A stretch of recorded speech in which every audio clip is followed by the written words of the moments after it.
안녕하세요. 반갑습니다. 비트코인 뉴스 팡입니다. 2022년 1월 21일 비트코인 뉴스 전해드리도록 하겠습니다. 도움이 되시다면 좋아요, 구독, 댓글 달아주시면 감사하겠습니다. 금일 첫 번째 소식은 지금 비트코인과 암호화폐 시장이 전체적으로 지금 하락세를 멘트 못하고 있는데, 이 나스닥 급락과 비트코인과 암호화폐 시장이 동시에 일제히 하락을 했다라는 소식입니다. 간밤에 지금 나스닥이 미국 증시가 급락을 했습니다. 나스닥이 1.3% 급락을 하면서 비트코인도 덩달아서 하락하는 흐름들이 나왔고요. 4만달러대가 깨지면서 48,787달러 선 현재 위치해 있습니다. 최근 들어서 계속 나스닥과 그리고 비트코인의 가격 변동성의 상관관계가 굉장히 많이 일치하고 있습니다. 지금 현재 상관관계가 0.82인데요.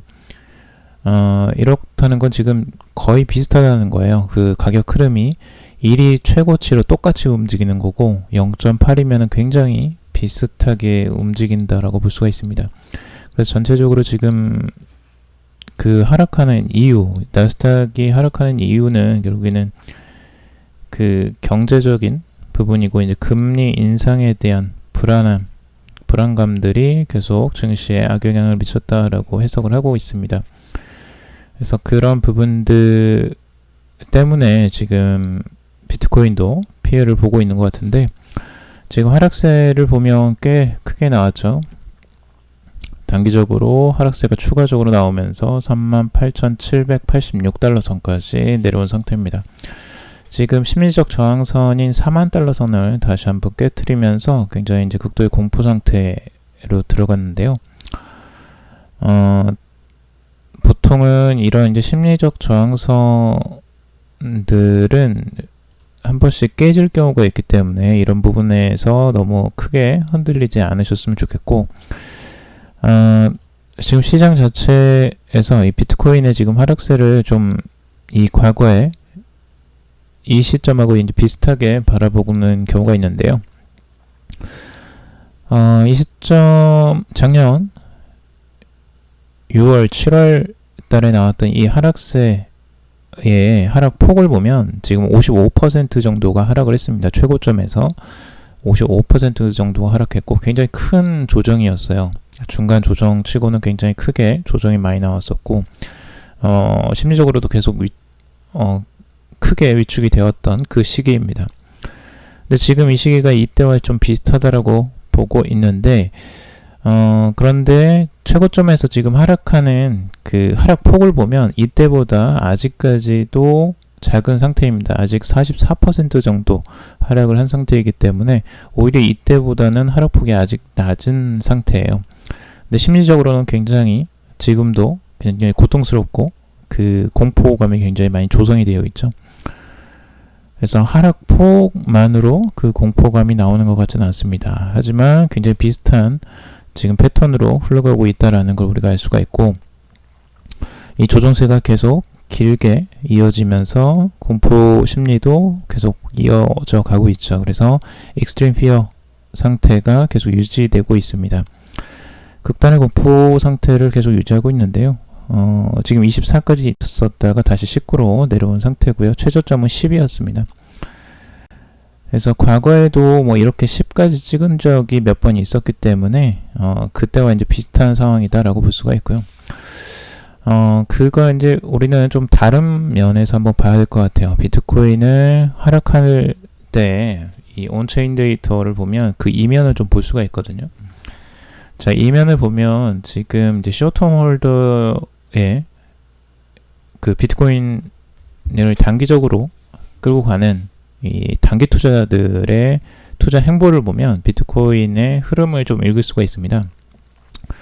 이 단기 투자자들의 행보는 보통은 비트코인의 가격에 따라서 움직입니다. 그래서 비트코인의 가격이 상승할 때 따라서 쫓아서 올라가는 흐름들이 있고, 이때 최고점을 찍고 하락하면서 최저점을 찍게 되죠.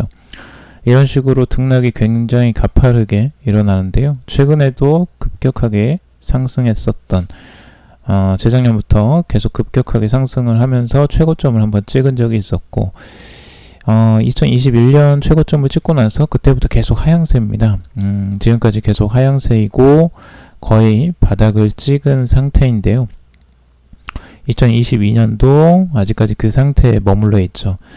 300만 BTC 정도, 지금 이제 쇼트몰더가 300만 BTC 정도를 지금 보유한 상태라고 이 차트로서 나오는데, 이게 이제 거의 최저점이라고 지금 보고 있습니다. 과거에 우리가 2019년도에 최저점을 찍었을 때죠. 이때가 가장 상황이 안 좋았을 때에 그때와 비슷한 수준이라는 겁니다. 지금 현재가.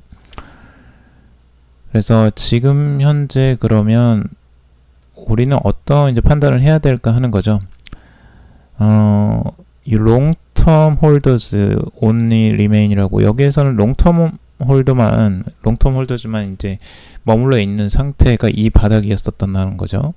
근데 그 바닥과 거의 비슷한 수준까지 떨어졌었고, 지금도 아직까지 높지 않은 상태, 이 벽을 아직 넘지 못하는 상태입니다.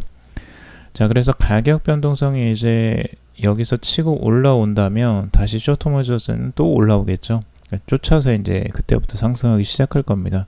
그래서 지금 이런 상태라면 오히려 우리가 두려워할 때가 아니라고 볼 수도 있는 거죠. 그래서 이 단기적인 투자자들이 이렇게 모두 비트코인을 버리고 갈 때가 오히려 우리는 좋은 기회로 봐야 될 때도 있다라는 거, 장기적으로 봤을 때요. 뭐 단기적으로 이게 바로 급상승하지는 않을 수 있습니다. 근데 장기적으로 봤을 때에는 이때가 보통은 바닥권이었다라는 걸 우리가 이제 이 차트를 보면 알 수가 있죠. 자, 그리고 다른 데이터도 있는데요. 이 온체인 데이터 같은 경우는 이제 스테이블 코인에 관련된 데이터라고 보시면 됩니다. 이거는 지금 SSR인데요. 이 스테이블 코인 서플라이 레이시오라고 해서 이 스테이블 코인, 비트코인 공급과 스테이블 코인 공급 비율을 측정하는 지표라고 보시면 됩니다. 그래서 스테이블 코인 공급량 비율이라고 하는데요. 이걸 이제 어떻게 사용하냐면, 그 스테이블 코인으로 보통은 이제 비트코인을 구매하는 경향이 생기는데, 이런 것들이 이제 나타내는 거죠. 예를 들어서 이제 SSR 값이 10이면 이제 비트코인 공급의 10%를 스테이블 코인이 구입할 수 있다라고 보고, 값이 5면 이제 공급의 20%를 비트코인의 20%를 스테이블 코인으로 이제 구매를 할 수 있다라는 지표로 이제 활용이 됩니다.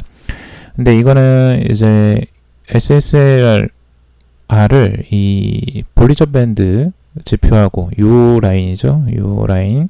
그래서 볼리저 밴드 안에서 이제 움직이는데, 요게 이제 하단선을 깨고 내려가는 경우에는 보통 반등을 하더라라는 겁니다. 그래서 비트코인이 반등하는 시점이 보통 이 하단을 깨는 시점, SSR이 지금 이 지표의 볼린저 밴드의 하단을 깨고 내려오는 이 시점부터 반등을 하기 시작했다라는 거죠. 이때도 똑같고요. 이때도 바닥을 찍고 다시 올라오는 이런 형태, 비트코인 가격이 한 번씩 이 지점을 찍고 내려올 때마다 반등이 나왔다는 거죠. 그래서 지금 현재는 아직까지 이 볼린저 밴드의 하단을 뚫은 상태는 아닙니다. 근데 최근에 이제 가격이 하락을 했기 때문에 아마 이 바닥을 뚫을 가능성이 좀 있어 보이는데, 이 바닥을 뚫고 내려가면 이제 다시 한번 반등할 가능성이 높다라고 지금 해석을 하는 지표 중에 하나입니다. 그래서 여러분들이 이것도 이제 참고적으로만 확인을 해보시면 좋을 것 같은데, 신기하게도 이 지점을 깰 때마다 반등이 나왔다는 것은 좀 신기한 부분이죠. 이때마다. 그래서 거의 정확하게 비트코인이 좀 시간이 걸리긴 했지만 반등을 그 이후로 한 번씩 이렇게 계속 나왔다는 거, 재미난 지표입니다. 자, 그리고 비트코인 고래 움직임에 대한 내용도 있는데요. 이 센티멘트에서 나온 내용인데 이 1000BTC 이상 고래 지갑들이 이틀간 4만 BTC를 매집했다라는 내용입니다.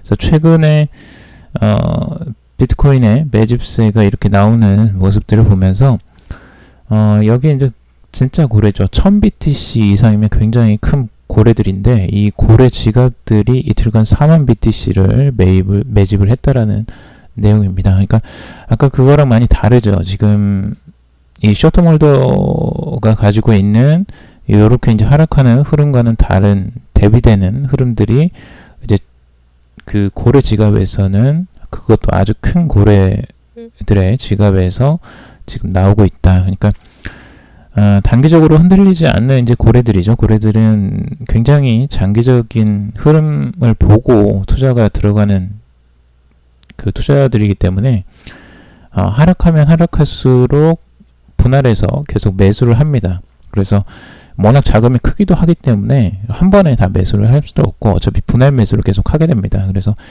개인 투자자분들도 한정된 금액으로 이제 투자를 하겠지만 이런 식으로 고래들처럼 분할해서 내려갈 때마다 추가적으로 분할해서 매수를 하는 전략들도 좋은 전략 중에 하나라고 할 수가 있겠죠. 그래서 이런 부분들을 보면 고래들의 흐름들을 보면 큰 틀에서 지금 우리가 어느 위치에 있는지를 알 수가 있는 거죠. 자, 그리고 트위터에 관련된 소식인데요. 지금 이 트위터에 NFT를 프로필 이미지로 표시하는 기능이 제공된다라는 소식입니다. 프로필 아이콘을 보통 우리가 쓰잖아요. 근데 아이콘을 이 NFT 이미지로 이제 쓸 수 있다고 합니다. 하지만 아직까지는 이제 그 트위터 블루라고 하는 이 정액 서비스를 신청한 유저만 가능하다고 하는데요. 이 트위터 블루 자체는 이 안드로이드 단말기에서도 되긴 하지만 지금 현재는 iOS 앱에서만 한정적으로 지금 진행을 하고 있다고 합니다. 그래서 육각형으로 이렇게 이제 표시가 된다고 하는데요. 현재는 미국이나 캐나다, 호주, 뉴질랜드에서만 서비스가 된다고 하는데 이게 이제 전 세계적으로 아마 이 서비스 지역이 넓어지긴 하겠죠. 그래서 NFT의 활용도가 앞으로 계속 넓어질 것으로 기대가 되고요. 사용할 수 있는 지갑은 메타마스크, 코인베이스 월렛, 레인보우, 이 트러스트, 레저 라이브 이런 곳이 있다고 합니다. 보시면 아시겠지만 이런 그 자신의 아이디를 계속 이렇게 나타낼 수 있는 것들을 NFT로 활용해서 하기 때문에 NFT의 인기가 앞으로 계속 높아져 갈 것으로 보여집니다. 지금 현재까지는 이런 부분들을 이 프로필 사진을 그 NFT로 해도 이게 가짜인지 진짜인지 그냥 사진만 있는 건지 아니면 진짜 이 NFT 소유자인지 구분을 하지 못했잖아요. 근데 이제는 그걸 구분할 수 있는 기능이 이제 생긴다니까 그 진짜 NFT에 대한 가치를 더욱더 인정받을 수 있겠죠. 그래서 NFT의 그런 가치를 조금 더 인정받을 수 있는 시스템이 마련되기 때문에 NFT에 대한 가격도 여기에 영향을 많이 받을 것으로 보여집니다. 자, 그리고 로빈후드에 관련된 소식인데요. 미국 로빈후드가 암호화폐 지갑을 베타 버전을 출시했다라는 소식입니다. 로빈후드 앱에서는 실제로 지금 현재 그 미국 주식 투자에서 굉장히 큰 열풍을 불었었죠. 이 무료 수수료를 무료로 해서 굉장히 큰 이슈였고 굉장히 큰 인기를 개인 투자자들한테 얻었습니다. 그래서 유저 수가 굉장히 상당한데 그 인기를 힘입어서 이제 암호화폐도 거래를 시작했었고 지금 현재는 이제 비트코인, 이더리움, 도지코인 등의 종목은 거래를 할 수 있지만 이 외부 지갑 출금과 외부 입금은 아직 불가능하다고 하는데 이거를 이제 지금 베타 버전을 이제 참가 예약 1000명을 사전 테스트를 받아서 그분들이 이제 테스트를 하고 그 환경이 이제 어느 정도 되면 이제 추가적으로 이 지갑으로 송금이 가능해지겠죠. 그래서 로빈후드도 이제 상당한 유저 수를 보유하고 있기 때문에 미국에서 이제 코인베이스의 경쟁자로서 이제 나서는 거라고 볼 수가 있겠습니다. 그러면 암호화폐 시장 전체적으로 시장 자체가 굉장히 커지는 효과를 볼 수 있을 것으로 기대가 됩니다. 자, 그리고 카르다노 기반 이 덱스인 썬데이 스왑이 정식으로 이제 출시가 되었는데요. 베타 버전입니다. 메인넷상에서 이제 베타 버전을 출시를 했고 이제 스왑이 가능하다고 하는데 이 현재는 좀 이제 문제점이 좀 있나 봐요. 그래서 그 사용자들이 이 에러나 이제 불만들을 이제 제기를 하고 있는데 이 속도 면에서 너무 느리다라는 불만들이 좀 나오고 있다고 합니다. 하지만 이제 이런 베타기 때문에 이런 부분은 이제 개선을 앞으로 해나갈 것으로 기대를 하고 있고 이 썬데이 스왑 최고 경영자도 이제 주문이 원체인으로 처리될 경우에 네트워크 혼잡으로 인해 주문 처리가 지연되거나 실패할 수 있다라고 하면서 오는 25일 변경사항을 적용하면 추가 프로토콜 매개 변수를 사용할 수 있다 라고 하면서 트랜잭션 처리량이 2배 이상 증가할 것으로 전망된다라고 말을 했습니다. 뭐 관심 있는 분들은 썬데이 스왑도 관심을 가져보는 것도 좋을 것 같은데요. 워낙 그 카르다노 에이다에서 야심차게 준비한 덱스인데 지금 팬케이크 스왑을 벤치마킹해서 만든 것 같아요. 그래서 이런 부분이 얼마나 성공할 수 있는지 한번 지켜봐야 될 것 같고 최근에 그 에이다의 가격을 상승시킨 이유 중에 하나였었죠. 그래서 얼마나 인기를 끌 수 있을지 최근 시장이 안 좋아서 이것도 그렇게 크게 빚을 봐지는 못하는 것 같습니다. 자, 오늘 여기까지 정리를 해봤습니다. 여러분들 도움이 되셨길 바라고요. 도움이 되셨다면 좋아요, 구독, 댓글 달아주시면 감사하겠습니다. 투자에 관련된 정보들 참고사항일 뿐이고 조언이 아닙니다. 투자하실 때 여러분들 스스로 꼭 판단하시고 결정하시길 바라겠습니다. 금도 방송 들어주셔서 정말 감사합니다.